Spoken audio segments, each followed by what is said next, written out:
बिस्मिल्लाहिर्रहमानिर्रहीम। अस्सलाम वालेकुम। कैसे हैं आप सब? उम्मीद करती हूँ कि सब ठीक ठाक होंगे। आज की रेसिपी जो मैं आपके साथ शेयर करने वाली हूँ वो कंडेंस मिल्क की रेसिपी है।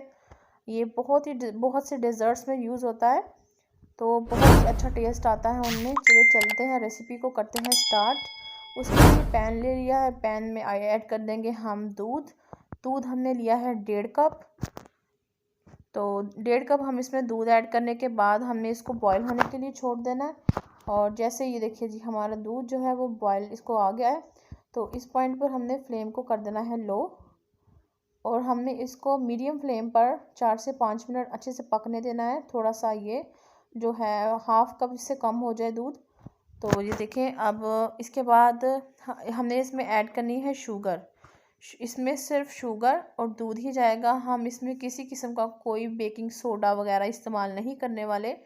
हमने किसी भी किस्म का कोई केमिकल इसमें ऐड नहीं करना, बिल्कुल नेचुरली हमने इसको बनाना है। तो हमने इसमें ऐड कर देनी है शुगर। 1 कप से थोड़ी सी कम ली है हमने, क्योंकि हमने 1.5 कप दूध का इस्तेमाल किया है।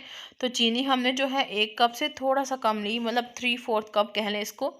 तो चीनी ऐड करने के बाद हमने इसको अच्छे से मिक्स कर देना है, हिलाते जाना है। अगर आप चाहते हैं कि आप इसको अगर हाई फ्लेम पर पकाना चाह रहे हैं तो आपको इसको कंटिन्यूसली हिलाना होगा, लेकिन अगर लो फ्लेम पर रखना चाह रहे हैं तो आप इसको रख दें। 40 से 45 मिनट लगेंगे इसको कंडेंस मिल्क की शक्ल इख्तियार करने में। तो इसी तरह हम इसको करते जाएंगे। देखिए, हमने इसको करना है हाई फ्लेम के ऊपर। तो हाई फ्लेम के ऊपर हम इसको करेंगे और साथ साथ चम्मच हिलाते जाएंगे। तो 30 to 35 मिनट के बाद हमारी कंडीशन जो है इस तरह की हो गई है। हमारा जो कंडेंस मिल्क है वो रेडी हो चुका है।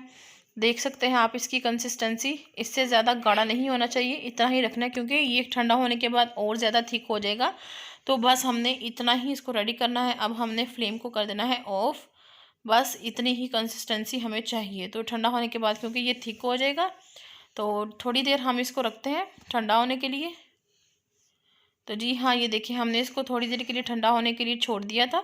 देखें, अभी फुल ठंडा नहीं हुआ, लेकिन थोड़ी थोड़ी देर हमने इसको 5 से 10 मिनट रखा है ताकि ये थोड़ा सेटल हो जाए। तो अभी भी इसकी कंसिस्टेंसी चेक करें आप, ये थिक है। तो अब हम इसको आपको डिश आउट करके दिखाते हैं।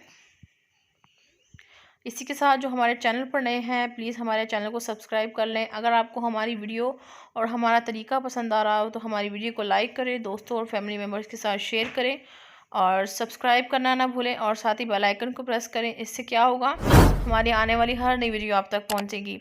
और ये देखिए जी, हमारी कंडेंस मिल्क जो है वो रेडी हो चुका है। हम इसको सर्व कर रहे हैं। तो आप इसको किसी भी डिज़र्ट में आप इस्तेमाल कर सकते हैं। आप आइसक्रीम बनानी हो तो ये ऐड करें, और उसके बाद अगर खीर है उसमें भी ऐड कर सकते हैं। उसके अलावा जो भी डिज़र्ट बनाना चाहें उसमें ऐड करें। इससे बहुत अच्छा टेस्ट आता है कंडेंस मिल्क से। जो कोई भी डिज़र्ट हम जो बना रहे हो उसका जो टेस्ट है वो डबल हो जाता है। तो ये देखिए जी, कंडेंस मिल्क हमारा रेडी है। अब आप इसको फ्रिज में रख सकते हैं और जब चाहें इस्तेमाल कर सकते हैं। तो देखिए, कंडेंस मिल्क जो है हमारा रेडी है। अगर आपको हमारी वीडियो अच्छी लगी हो तो वीडियो को लाइक ज़रूर करें, दोस्तों और फैमिली मेम्बर्स के साथ शेयर करें। और ये देखिए जी, हमारा कितना ज़बरदस्त सा कंडेंस मिल्क जो है रेडी है। आप चाहें इससे आइसक्रीम रेडी करें और जो दिल चाहे ऐसे रेडी कर सकते हैं। और इसी के साथ साथ हमें इजाज़त दीजिए। नेक्स्ट वीडियो तक दुआ में याद रखिए। चैनल को सब्सक्राइब करना ना भूलें, चैनल को सब्सक्राइब ज़रूर किया करें। ये आपकी हमारे लिए मोहब्बत होती है। तो प्लीज़ चैनल को ज़रूर सब्सक्राइब किया करें और इसी तरह सपोर्ट करते रहें। दुआ में याद रखिए। इजाज़त दीजिए। अल्लाह हाफिज़।